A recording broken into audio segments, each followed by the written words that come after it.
లొంగుబాటులో Maoist అగ్రనేత కేంద్ర కమిటీలో మిగిలింది కేవలం ఇద్దరే అనేటువంటిది పోలీసు వర్గాలు చెబుతున్నటువంటి మాట.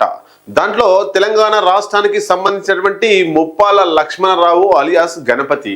ఆయన అడవులలో లేడు, విదేశాలకు వెళ్ళిండు, ఫిలిప్పీన్ దేశానికో లేకపోతే నేపాల్కో వెళ్ళి ఉంటాడు అనేటువంటిది పోలీసులు చెప్తున్నటువంటి సమాచారం. ఆయన అట్లా పక్కకు పెడితే ఇంకొక కీలక నేత జార్ఖండ్ రాష్ట్రానికి సంబంధించినటువంటి మిసిన్ బెస్రా. ఆ మిసిన్ బెస్రా ఇంకా ఉద్యమంలోనే కొనసాగుతున్నాడు. కేంద్ర ప్రభుత్వం విధించినటువంటి డెడ్ లైన్ సవాల్ చేస్తూ ఉద్యమంలోనే కొనసాగిండు. జార్ఖండ్ రాష్ట్రానికి సంబంధించి సరండా అడవుల్లో ఇంకా ఆయన అజ్ఞాత జీవితం గడుపుతుండు. సాయుధ పోరాట యోధుడై ఇంకా కొట్లాడుతూనే ఉన్నాడు. ఈ ఇద్దరు కేంద్ర కమిటీ సభ్యులు ఇంతవరకు లొంగిపోలేదు. కొంతమంది కేంద్ర కమిటీ సభ్యులు అంటే మొత్తంగా 24 మంది ఉన్నటువంటి కేంద్ర కమిటీ సభ్యులలో కొంతమంది లొంగుబాటులో వచ్చేసిరు, ఇంకా కొంతమంది ఎన్కౌంటర్లో చనిపోయారు. కానీ ఈ ఇద్దరు కూడా ప్రభుత్వాలకు దొరకకుండా, పోలీసు బలగాలకు దొరకకుండా ఇప్పటికీ ఇంకా ఉద్యమంలోనే కొనసాగుతున్నారు. మరి ఈ మావోయిస్టు అగ్రనేత జార్ఖండ్ రాష్ట్రానికి సంబంధించినటువంటి వ్యక్తి ప్రస్తుతానికి కేంద్ర కమిటీ సభ్యుడిగా ఉన్నటువంటి మిసిన్ బెస్రా లొంగిపోవడానికి ప్రయత్నం చేస్తున్నట్టు మీడియా కథనాలు వస్తున్నాయి. దీంట్లో వాస్తవం ఎంత ఒకసారి మనం చూసే ప్రయత్నం చేద్దాం. మావోయిస్టు పార్టీ పొలిట్ బ్యూరో సభ్యుడు, ఈస్టర్న్ రీజనల్ బ్యూరో ఈఆర్సి అంటారు, ఆ ఇన్ఛార్జ్ జార్ఖండ్ కు చెందినటువంటి అగ్రనేత మిసిన్ బెస్రా అలియాస్ సాగర్ తన సహచరులతో కలిసి లొంగిపోవడానికి ప్రయత్నం చేస్తున్నట్లు జార్ఖండ్ రాష్ట్రానికి సంబంధించినటువంటి మీడియా కథనాలు వెల్లడవుతున్నాయి. దీనికి సంబంధించి ఈ నెల 3వ తారీఖున రాంచీ జైల్లో అనారోగ్యంతో మరణించినటువంటి మాజీ మావోయిస్టు, మాజీ polit bureau member Prashant Bose alias Kishan Da, ఆయన మార్చి 20న సాగర్ మిసిన్ బెస్రా పేరుతో రాసిన ఉత్తరం అక్కడ సోషల్ మీడియాలో సర్కిల్ అవుతుంది, చక్కర్లు కొడుతుంది. ఈ కిషన్ దా చనిపోయే కంటే 14 రోజుల ముందు ఈ మిసిన్ బెస్రాకు ఒక ఉత్తరం రాసిండు. ఆ ఉత్తరానికి సంబంధించి ఆ మిసిన్ బెస్రాకు ఉత్తరం చేరిందట. ఉత్తరం చేరిన తర్వాత ఉద్యమంలో కొనసాగడం కన్నా లొంగిపోవడమే ఇప్పుడున్నటువంటి పరిస్థితులకు అనుగుణంగా ఉంటుంది, లేకపోతే ప్రాణాల మీదకి వస్తుందనే ఆలోచనలో మిసిన్ బెస్రా వచ్చిందనేటువంటిది జార్ఖండ్కు సంబంధించినటువంటి మీడియా కథనాల సారాంశం. ఒకసారి మనం చూద్దాం.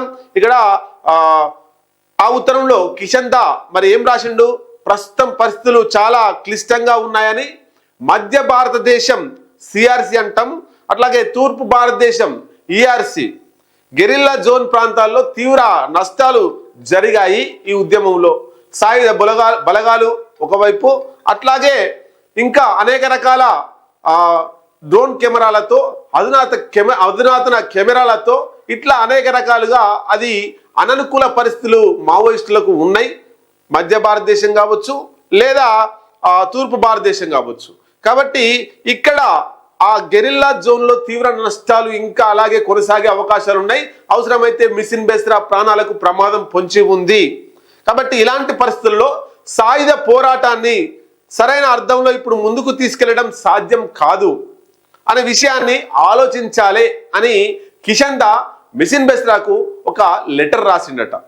మీరు ఈ అంశాన్ని చాలా సీరియస్గా తీసుకొని మీ కింది స్థాయి కేడర్లతో, ఎవరైతే మిసిన్ బెస్రాతో ఉన్నటువంటి మావోయిస్టులు సహచరులు ఉన్నారో వాళ్ళతో ఒక నిర్ణయం తీసుకొని, మంచి నిర్ణయం తీసుకో, ప్రాణాల మీదకి రాకుండా ముందే. ఇప్పుడు అడవులలో, సరండా అడవులలో ఉండేటువంటి పరిస్థితులు అనుగుణంగా లేవు. ఒకవైపు 15-20 వేల మంది బలగాలు ఆ జార్ఖండ్కు సంబంధించి సరండా అడవుల్ని చుట్టుముట్టబోతున్నాయి. ఇవాళ రేపో దగ్గరికి వచ్చి ఎన్కౌంటర్ చేసే ప్రమాదాలు కూడా ఉంటాయనేటువంటిది దాని సారాంశం. మరి ఒకసారి చూద్దాం ఇంకా ఏం మాట్లాడిండు తన లెటర్లో. ఈ లెటర్ కూడా పోలీసుల సృష్టి అనేటువంటిది కూడా కొనసాగుతుంది. మరి పోలీసులు నిజంగా సృష్టించి ఆ మిసిన్ బెస్రాకు కిషన్ దా పేరు మీద లెటర్ రాసిర్రా, లేదంటే నిజంగానే కిషన్ దా మిసిన్ బెస్రాకు లెటర్ రాసిండా అనేటువంటిది కూడా చూద్దాం. ఒకవేళ తగిన నిర్ణయం తీసుకోవడంలో జాప్యం జరిగితే, అంటే లొంగిపోకుండా ఇంకా ఉద్యమంలోనే కొనసాగితే మరిన్ని నష్టాలు జరిగే అవకాశాలు ఉంటాయని కిషన్ దా మిసిన్ బెస్రాను హెచ్చరించిండు. జనజీవన స్రవంతిలో కలిసే నిర్ణయం కనుక మనం తీసుకుంటే ప్రభుత్వం అటు పోలీసులు మీపై ఎటువంటి నిర్ణయాత్మక చర్యలు తీసుకోరు. అంటే లొంగిపో, డైరెక్ట్గా లొంగిపో అనకుండా వాళ్ళ మావోయిస్ట్ భాషలో ఒక మంచి నిర్ణయం తీసుకో, ఒకవేళ మంచి నిర్ణయం తీసుకుంటే ప్రభుత్వం పోలీసుల సహకారం ఉంటుంది అనేటువంటిది ఆ లెటర్ సారాంశం. మీ నిర్ణయాన్ని వీలైనంత త్వరగా నాకు చెప్పడానికి వీలుగా ఒక ఫోన్ నెంబర్ ఇస్తున్నాను అని తెలిపారు. ఆ లెటర్లో ఫోన్ నెంబర్ కూడా ఇచ్చాడంట. అప్పటి వరకు అత్యంత అప్రమత్తంగా ఉండాలి, అప్రమత్తంగా పరిస్థితులను ఎప్పటికప్పుడు అంచనా వేసుకుంటూ కార్యకలాపాలను కొనసాగించాలి అని తన లెటర్లో తన అభిప్రాయాన్ని వ్యక్తం చేసిండు. ఈ విషయాలన్నింటినీ అత్యంత రహస్యంగా ఉంచాలని మిషన్ బెస్రాను కిషన్ దా ఆ లెటర్లో కోరిండు. ఈ లేఖ మీద మరి అనుమానాలు ఉన్నాయి. ఫోన్ నెంబర్ రాస్తే మిషన్ బెస్రా ఆ ఫోన్ చేస్తే ఎక్కడున్నా దొరకబట్టుకోవచ్చు అనేటువంటిది పోలీసుల సృష్టే కావచ్చు అనేటువంటి అనుమానం కూడా ఉన్నది. ఈ ఉత్తరం నిజంగా కిషన్ దాదానే రాసిండా? ఈ నెల 3న అనారోగ్యంతో మరణించడానికి కేవలం 14 రోజుల ముందే ఈ లేఖ రాశారా అనే విషయాల మీద చాలా రకాల అనుమానాలు ఉన్నాయి. అది పోలీసుల సృష్టి అని కొంతమంది విశ్లేషకులు కొట్టిపారేస్తున్నారు, మరికొందరు అది నిజమే అంటున్నారు.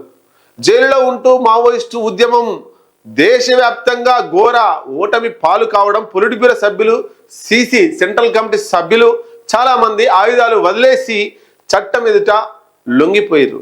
చాలా మంది నేతలు ఎన్కౌంటర్లో చనిపోయారు. కనుక బాగా ఆలోచించిన తర్వాతే మిషన్ బెస్రాకు ఈ ఉత్తరం రాసిన.